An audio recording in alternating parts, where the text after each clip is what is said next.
ಈ ಒಂದು ಡ್ರೋನ್ಗಳ ಮುಖಾಂತರ ಔಷಧ ಸಿಂಪಡಣೆ ಕಾರ್ಯಕ್ರಮಗಳನ್ನ ಚಾಲನೆ ನೀಡಲಿಕ್ಕೆ ಪ್ರಾರಂಭ ಆಗುತ್ತೆ. ಎಲ್ಲರೂ ಕೂಡ ಅವ್ರನ್ನ ವೇದಿಕೆ ಹತ್ತಿರ ಬರುವಾಗ ಚಪ್ಪಾಳೆ ಮೂಲಕ ಸ್ವಾಗತಿಸಬೇಕು. ಎಲ್ಲ ರೈತ ಬಾಂಧವರು, ನಮ್ಮ ತಾಯಂದಿರು, ಸಹೋದರರು ಹಾಗೂ ಎಲ್ಲ ಸಹೋದರರು.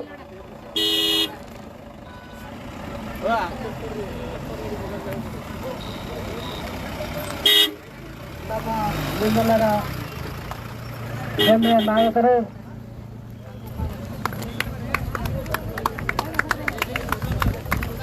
ಎಲ್ಲರೂ ಕೂಡ ನಮ್ಮ ಹೆಮ್ಮೆಯ ನಾಯಕರಂತ ಸನ್ಮಾನ್ಯ ಸತೀಶಣ್ಣ ಜಾರಕಿಹೊಳಿಗೆ ಚಪ್ಪಾಳೆ ಮೂಲಕ ಸ್ವಾಗತಿಸಬೇಕು.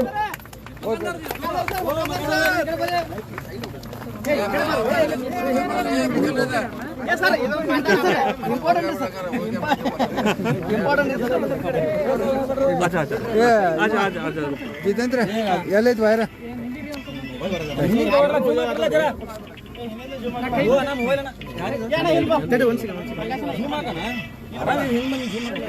ಎತ್ತಾಡ್ತಾರೆ. ಒಂದು ನಿಮಿಷ ಇಲ್ಲಿ ಲೋಗೋ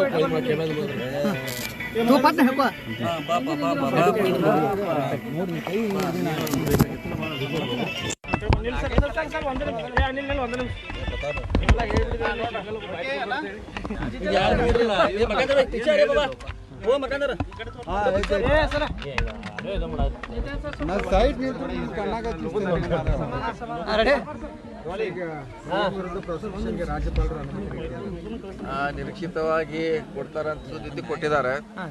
ಬೆಳಗ್ಗೆಯಿಂದ ಅದೇ ಇಡೀ ರಾಜ್ಯ ತುಂಬ ಚರ್ಚೆ ಆಗ್ತಾ ಇದೆ. ಸೊ ನಾವು ಅದಕ್ಕೆ ಮಾನಸಿಕವಾಗಿ ನಾವು ಕೂಡ ಸಿದ್ಧತೆ ಕೊಡಬಹುದು. ಕೊಟ್ಟರೆ ಏನು ಮಾಡಬೇಕಂತ. ಸೊ ನಮ್ಮ ಮುಂದಿರೋದು ಕಾನೂನು ಹೋರಾಟ.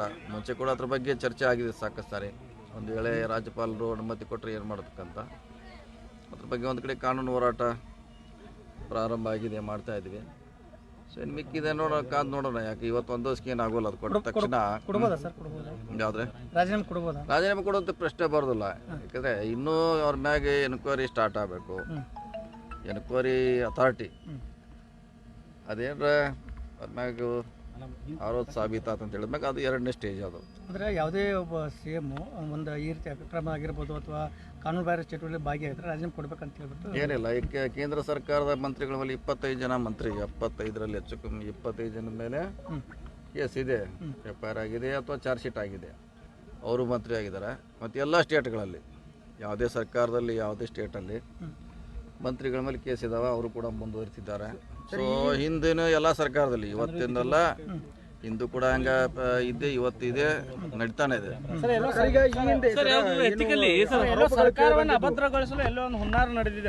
ಆದಂತ ಈಗಾಗಲೇ ಸಾಕಷ್ಟು ಆರೋಪ ಆಗಿದಿಲ್ಲ ಅದ್ರ ಬಗ್ಗೆ. ರಾಜ್ಯಪಾಲರ ಬಗ್ಗೆ ಈಗಾಗಲೇ ಸಾಕಷ್ಟು ಆರೋಪ ಕೇಳಿ ಬಂದಿದೆ, ಮಾಡ್ತಿದ್ದಾರೆ ಅಂತ. ಸೊ ಹೀಗಾಗಿ ನಾವು ರಾಜಕೀಯ ಪಾರ್ಟಿಕಲನ್ನು ಎದುರಿಸಬೇಕಾಗಿದೆ. ರಾಜೀನಾಮೆ ಕೊಡೋದು ಅವಶ್ಯಕತೆ ಪ್ರಶ್ನೆ ಆರೋಪ ಕೇಳಿ ಬಂದಾಗ ಅವಾಗ ಪ್ರಾಸಿಕ್ಯೂಷನ್ಗೆ ಅನುಮತಿ ನೀಡಿರಲಿಲ್ಲ. ಹೌದು, ಅಲ್ಲೇ ಪೆಂಡಿಂಗ್ ಇದೆ. ಅವ್ರ ರಾಜ್ಯ ಭವನದಲ್ಲೇ ಪೆಂಡಿಂಗ್ ಇದೆ. ಕೊಟ್ಟಿದ್ದಾರೆ. ರಾಜಕೀಯವಾಗಿ ನೋಡಬೇಕಾಗುತ್ತೆ. ಭಾಳ ಇದಕ್ಕೆ ಇದೇ ರೀತಿ ಯಡಿಯೂರಪ್ಪನವ್ರ ಮೇಲೆ ಆರೋಪ ಬಂದಾಗ ಅವ್ರು ರಾಜೀನಾಮೆ ಕೊಟ್ಟಿದ್ರು. ಅದೇ ರೀತಿ ಇವರು ರಾಜೀನಾಮೆ ಕೊಡ್ಬೇಕು ಅನ್ನೋದು ಬಿಜೆಪಿ ನಾಯಕರು ವಾದ. ಆ ಕೇಸ್ಗೂ ಈ ಕೇಸ್ಗೂ ಬೇರೆ ಇದೆ. ಅದು ಭೂಮಿಯನ್ನು ಬಿಟ್ಟು ಕೊಟ್ಟಿದ್ರು, ಸ್ವಂತ ಸಹಿ ಮಾಡಿದ್ರು ಅವರು. ಸೊ ಅದಕ್ಕೂ ಈ ಕೇಸ್ಗೆ ಅಂದರೆ ಈಗ ಒಂದು ಕೇಸಾರೆ ಒಂದೇ ರೀತಿ ಇರೋಲ್ಲ, ಬೇರೆ ಬೇರೆ ಇರ್ತೈತೆ. ಸೊ ಈ ಕೇಸ್ ಬೇರೆ, ಇದು ಇನ್ನೂ ಅದಕ್ಕೆ ನಮ್ಮ ಬಹುಶಃ ಸಂತೋಷ್ ಅವರು ಜಸ್ಟಿಸ್ ವರದಿ ಕೂಡ ಕೊಟ್ಟಿದ್ರು. ಅವರು ವರದಿಯಲ್ಲಿ ಅವ್ರ ಹೆಸರು ಬಂದಿತ್ತು. ಹೀಗಾಗಿ ಅದು ರಾಜೀನಾಮೆ ಕೊಡುವಂಥ ಪ್ರಸಂಗ ಬಂತು. ಇಲ್ಲಿ ಇನ್ನೂ ಸ್ಟಾರ್ಟ್ ಇದು, ಏದಿಂದ ಸ್ಟಾರ್ಟ್. ಜಡ್ಡಿಗೆ ಬಂದಾಗ ಅದು ನೀವು ಹೇಳುವಂಥದ್ದು ಅವಾಗ ಅಪ್ಲೈ ಆಗಿದೆ. ಜಡ್ಡಿಗೆ ಬರಬೇಕದು. ಬಿಜೆಪಿ ಹೈಕಮಾಂಡ್ ಸಿದ್ದರಾಮಯ್ಯ ಅವರನ್ನ ಟಾರ್ಗೆಟ್ ಮಾಡಿದೆ ಸರ್. ಖಂಡಿತ ಮಾಡಿದೆ. ಯಾಕಂದರೆ ಅವರು BJPಯವರನ್ನ ಸಮರ್ಥವಾಗಿ ಎದುರಿಸ್ತಾ ಇದ್ರು. ಸೊ ಈ ದೇಶದಲ್ಲಿ ಯಾರು ಸಮರ್ಥವಾಗಿ ಎದುರಿಸಿದ್ದಾರೆ ಅವ್ರಿಗೆ ಇದೇ ಪರಿಸ್ಥಿತಿ ಬಂದಿದೆ. ಹೀಗಾಗಿ ರಾಜೀನಾಮೆ ಕೊಡೋ ಪ್ರಶ್ನೆಯಲ್ಲ, ನಾವೆಲ್ಲ ಗಟ್ಟಿಯಾಗಿ ಅವ್ರ ಜೊತೆ ಇದ್ದೀವಿ. ಇಡೀ ಪಕ್ಷ ಅವ್ರ ಜೊತೆ ಇರಲೇಬೇಕಾಗ್ತದೆ.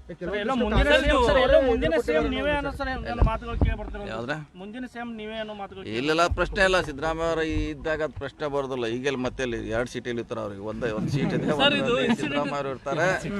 ನಾವು ಆಗೋ ಪ್ರಶ್ನೆ ಬರೋದಿಲ್ಲ. ಬೇರೆಯವ್ರು ಯಾರು ಆಗೋ ಪ್ರಶ್ನೆ ಇಲ್ಲ. ಹಿನ್ನಡೆ ಆಗ್ಬೋದಾ? ಇಲ್ಲ, ಏನು ಹಿನ್ನಡೆ ಆಗೋಲ್ಲ. ಏನು ಹಿನ್ನಡೆ ಆಗೋಲ್ಲ. ಈಗ ಬಿಜೆಪಿ ಅವರು ಕಾಂಗ್ರೆಸ್ ಮುಕ್ತ ಭಾರತ ಮಾಡತ್ತಾರೆ. ಕೇಜ್ರಿವಾಲ್ ಆಯ್ತು, ಈಗ ಸಿದ್ದರಾಮಯ್ಯ ಅದರದೊಂದು ಭಾಗನ ಇದು. ಭಾಗ ಖಂಡಿತವಾಗಿ ಅದ್ರ ಭಾಗನ. ಅದಕ್ಕಾಗಿ ನಾವು ರಾಜಕೀಯವಾಗಿ ಎದುರಿಸ್ಬೇಕು. ಈಗ ತಕ್ಷಣ ಪರ್ಮಿಷನ್ ಕೊಟ್ಟಾರತ್ ನಾವೇನು ರಾಜೀನಾಮೆ ಕೊಡೋದು ಅವಶ್ಯಕತೆ ಇಲ್ಲ. ಕಾನೂನು ಹೋರಾಟ ಆಗಲಿ, ಅದು ಸಾಬೀತಂದಾಗ ಮುಂದೆ ಅದು. ಸಂಪುಟದವರೆಲ್ಲರೂ ಮತ್ತೆ ಶಾಸಕರು ಸಿಎಂ ಬೆಂಬಲಕ್ಕೆ ಇದ್ದಾರೆ ಸರ್. ಯಾಕಂದ್ರೆ ಒಳಗಡೆನೆ ಸಾಕಷ್ಟು ಅಸಮಾಧಾನ ಇದೆ ಅನ್ನೋ ಅಭಿಪ್ರಾಯ ಇದೆ. ನೋಡಿ, ಆ ವಿಷಯ ಬಂದಾಗ ಜಗಳಾಟ ಬೇರೆ. ಈಗೂ ಪಕ್ಷ ಒಬ್ಬ ನಮ್ಮ ಲೀಡ್ರು ಕಷ್ಟದಲ್ಲಿದ್ದಾಗ ಅದು ಎಲ್ಲ ಸ್ವಾಭಾವಿಕವಾಗಿ ಇದ್ದೇ ಇರ್ತೀವಿ. ಸರ್, ರಾಜ್ಯಪಾಲರ ನಡೆ ವಿರುದ್ಧ ರಾಜ್ಯದಲ್ಲಿ ಪ್ರತಿಭಟನೆ ನಡೀತಾ ಇದ್ದಾವೆ. ನಡೀತಾ ಇದೆ, ಈಗಾಗಲೇ ಮುಂಚೆನೂ ಮಾಡಿದ್ದಾರೆ, ಈಗೂ ನಡೀತದ, ಮುಂದೂ ಕೂಡ ಹಂಗೆ ಜಾರಿಯಲ್ಲಿ ಇರ್ತದೆ. ಇಲ್ಲ ಅವ್ರ್ಯಾಕೆ ಕೊಡಬೇಕು? ಅದೇನು ಪಬ್ಲಿಕ್ ಡಾಕ್ಯುಮೆಂಟ್. 10 ರೂಪಾಯಿ ಕೊಟ್ಟರೆ ಬಿಡೋದ ಎಲ್ಲ ಅಧಿಕಾರಿಗಳ ಮಾಹಿತಿ ಹಾಕಿನಲ್ಲಿ ಕೊಡ್ತಾರೆ. ಅವ್ರು ಕೊಟ್ಟಿದ್ದಾರೆ ಅಂತ ಹೇಳಲಿಕ್ಕಾಗೋಲ್ಲ. ಆದ್ರೂ ಕೂಡ ಈಗ ಆರೋಪ ಬಂದಿದೆ, ನಾವು ಅದನ್ನ ಸಮರ್ಥವಾಗಿ ಎದುರಿಸ್ಬೇಕಷ್ಟೇ. ಸಿಎಂ ಚೇಂಜ್ ಆದ್ರೆ ನಾವು ಮಂತ್ರಿ ಆಗ್ಬೋದು ಅಂತ ಹೇಳಿ ಕೆಲವು ಜನ ಈಗ ಕೋರ್ಟ್ ಹೊಲ್ಸಾಕು ಹಾಕಲ್ಲ. ಇಲ್ಲ, ಅದು ಮುಂದೆ ಅದು ಪ್ರಶ್ನೆ ಬರೋದಿಲ್ಲ. ಈಗ ಬೇರೆಯವ್ರು ಆಗೋದು ಅದು ಪ್ರಶ್ನೆ ಇಲ್ಲ, ಮಾತುಗೂ ಅನಾವಶ್ಯಕ. ಸಿದ್ದರಾಮಯ್ಯ ಇರ್ತಾರೆ. ಸರಿ, ಕ್ಯಾಬಿನೆಟ್ ಮೀಟಿಂಗ್ ಕರೆದ ನೋಡ್ರಿ ಏನು ಚರ್ಚೆ ಮಾಡ್ತಾರೆ. ಯಾಕೆ ಎಲ್ಲರಿಗೂ ಹೋಗ್ಲಿಕ್ಕಾಗಲ್ಲ, ಈಗ ಬೆಳಿಗ್ಗೆ ಕರೀತಾರೆ, ಭಾಳ ಜನ ಹೋಗ್ಲಿಕ್ಕಾಗೋಲ್ಲ. ನಾವು ರಾತ್ರಿ ಹೋಗಿ ಜಾಯಿನ್ ಆಗ್ತೀವಿ. ಸೊ ಏನಿದ್ರು ಕೂಡ ಅದು ಅವ್ರ ರಾಜೀನಾಮೆ ಪ್ರಶ್ನೆ ಇಲ್ಲ. ಸರ್ಕಾರ 100% ನಡೆದಿದೆ. 100% ನಡೆದಿದೆ. ಸರ್, ಇನ್ನೊಂದು ಸರ್ ಲಾಸ್ಟ್ ಸರ್ ಬೆಳೆ ಹಾನಿ ಸರ್ ಕೃಷ್ಣಾ ನದಿ ತೀರದ ರೈತರು ಅದು ಸರ್ವೆ ಮಾಡುತ್ತೆ. ಈಗ ಮಾಡ್ತಾರೆ, ಈಗ ನೀರು ಇಳಿದಿದೆ, ಈಗ ಸರ್ವೆ ಮಾಡ್ತಾರೆ. ಯಾಕಂದ್ರೆ ನೀವು ಹೇಳಿದಾಗ ನೀರು ಇತ್ತಲ್ಲ, ಸರ್ವೆ ಮಾಡ್ಲಿಕ್ಕೆ ಆಗಿಲ್ಲ, ಈಗ ಮಾಡ್ತದೆ. ಸಿಎಂ ಏನಾದ್ರು ಮಾತಾಡಿದ್ರು? ಇಲ್ಲ, ನಾವು ಹೋಗ್ತೀವಿ ಏನು ಮಾತಾಡೋದು ಏನು ಅವಶ್ಯಕತೆ ಇಲ್ಲ ಅಂತ ಮಾತಾಡೋದು ಏನಾಗಿಲ್ಲ. ಹೈಕಮಾಂಡ್ ಏನಾದ್ರು ಮಾತಾಡಿದ್ದಾರೆ ಸಿದ್ದರಾಮಯ್ಯ? ಅವ್ರು ಮಾತಾಡ್ಬೇಕು, ನನಗೆ ಗೊತ್ತಿಲ್ಲ ಅದ್ರ ಬಗ್ಗೆ. ನಾವು ಅವ್ರ ಜೊತೆ ಇದ್ದೀವಿ. ದಿಲ್ಲಿಗೆ ಹೋದಾಗ ಏನಾರ ಇದ್ರ ಬಗ್ಗೆ ಏನು ಚರ್ಚೆ ಇಲ್ಲ. ಏನು ಸರ್, ಈಗ ಇಂದು ಔಷಧಿ ಸಿಂಪಡಣೆ ಮಾಡ್ತಿದ್ರಿ, ಸಾಕಷ್ಟು ಕೃಷಿ ಯಂತ್ರೋಪಕರಣಗಳು ಬರ್ತಾ ಇವೆ. ಹೌದು, ಹೊಸ ಟೆಕ್ನಾಲಜಿ ಬರ್ತಾ ಇದೆ, ನಮ್ಮ ರೈತರಿಗೆ ಅನುಕೂಲ ಆಗುತ್ತೆ ಅಂತ ಹೇಳ್ಯಾರ. ಎಷ್ಟು ನಿಮಿಷದಾಗ 1 ಎಕರೆ? 7 ನಿಮಿಷದಲ್ಲಿ 1 ಎಕರೆ. ಸೊ ಹೀಗಾಗಿ ಅದ್ರ ಪ್ರೈಸ್ ರೇಟ್ ಎಷ್ಟು? 500 ರೂಪಾಯಿ ಕೊಡ್ಬೇಕಾ? ಯಾಕಂದ್ರೆ ಭಾಳಷ್ಟು ಅನುಕೂಲ ಆಗ್ತೈತೆ, ಸಮಯ ಉಳಿತಾಯ ಆಗ್ತೈತೆ. ಸೊ ಬೇಗ ರೈತರಿಗೆ ಅನುಕೂಲ ಆಗುತ್ತೆ. ಅದಕ್ಕೆ ಒಂದು ಡೆಮೋ ಮಾಡ್ತಾ ಇದೀವಿ, ತಾವು ನೋಡ್ಬೇಕದೆಲ್ಲ. ಸರ್, ಈಗ ಸಾಕಷ್ಟು ಯಂತ್ರೋಪಕರಣಗಳು ಸಹ ಬಂದಿದೆ, ಅವಕ್ಕೆ ಸಬ್ಸಿಡಿ ಕೊಟ್ಟರೆ ಒಳ್ಳೇದಾಗುತ್ತೆ ಅಂತ ಕೆಲವೊಂದಿಷ್ಟು ರೈತರು ಕೊಟ್ಟಿದ್ದಿಲ್ಲ. ಸಬ್ಸಿಡಿ ಕೊಟ್ಟಿದ್ದೀವಿ. ನಮ್ಮ ಕಾನ್ಸ್ಟಿಟ್ಯೂನ್ಸಿಗೆ ಸುಮಾರು 75 ಲಕ್ಷ ಸಬ್ಸಿಡಿ ಒಂದೇ ಕಾನ್ಸ್ಟಿಟ್ಯೂನ್ಸಿ ಕೊಟ್ಟಿದ್ದಲ್ಲ. ಈಗ ಜಸ್ಟ್ ಕೊಟ್ಟೇ ಬಂದೀವಿ ಅಲ್ಲಿ. ನೋಡಿ